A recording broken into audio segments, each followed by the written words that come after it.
రెడ్డికి Amaravati quantum valley ప్రాజెక్టులో భాగంగా ఇవాళ ముఖ్యమంత్రి చంద్రబాబు క్వాంటం కంప్యూటింగ్ టెస్ట్ బెడ్లను ప్రారంభించడం ఒక అద్భుత ఘట్టమని మంత్రి పార్థసారథి అన్నారు. చంద్రబాబు విజన్కు అమరావతి క్వాంటం మరో తార్కాణమని అన్నారు.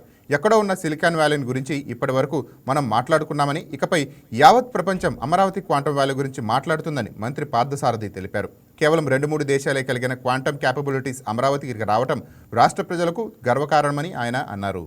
క్వాంటం వ్యవస్థ ఈరోజు ఆంధ్రప్రదేశ్ తెలుగు వారందరూ కూడా గర్వించదగ్గ రోజు.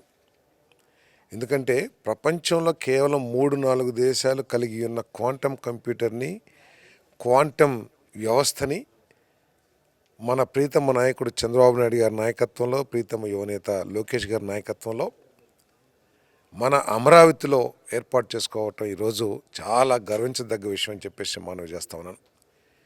ఇన్ని రోజులు కూడా, ఇన్ని సంవత్సరాలు కూడా మనం సిలికాన్ వ్యాలీ అని చెప్పేసి ఎక్కడో సుదూరంలో ఉన్న అమెరికాలో ఉన్న సిలికాన్ వ్యాలీ గురించి ఇప్పుడు దాకా మాట్లాడుకుంటూ ఉన్నాం. భవిష్యత్తులో ప్రపంచం అంతా కూడా క్వాంటం వ్యాలీ ఇన్ అమరావతి అనే విధంగా మాట్లాడుకోబోతున్నారు. దానికి మనందరం కూడా మన నాయకుడికి జేజేలు పలకాల్సిన అవసరం ఉంది. అంతేకాకుండా 2-3 దేశాల్లోనే ఉన్న క్యాపబిలిటీస్ అంటే కంప్యూటర్కి సంబంధించిన పరికరాలను తయారు చేసే ఫెసిలిటీస్ మన అమరావతిలో రాబోతాం చాలా గర్వించదగ్గ విషయం. అది మన ప్రీతమ నాయకుడి యొక్క విజన్కి తార్కాణం అని చెప్పేసి కూడా నేను మనవి చేస్తాను.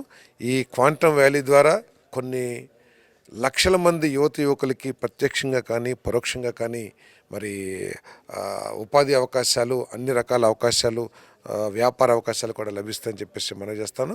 అంతేకాకుండా ఈ క్వాంటం కంప్యూటర్ ద్వారా ప్రజల జీవితంలో కూడా మెరుగైన వసతులు, జీవన పరిణామాలు కూడా ఏర్పడతాయని చెప్పేసి కూడా ఈ సందర్భంగా తెలియజేస్తాను.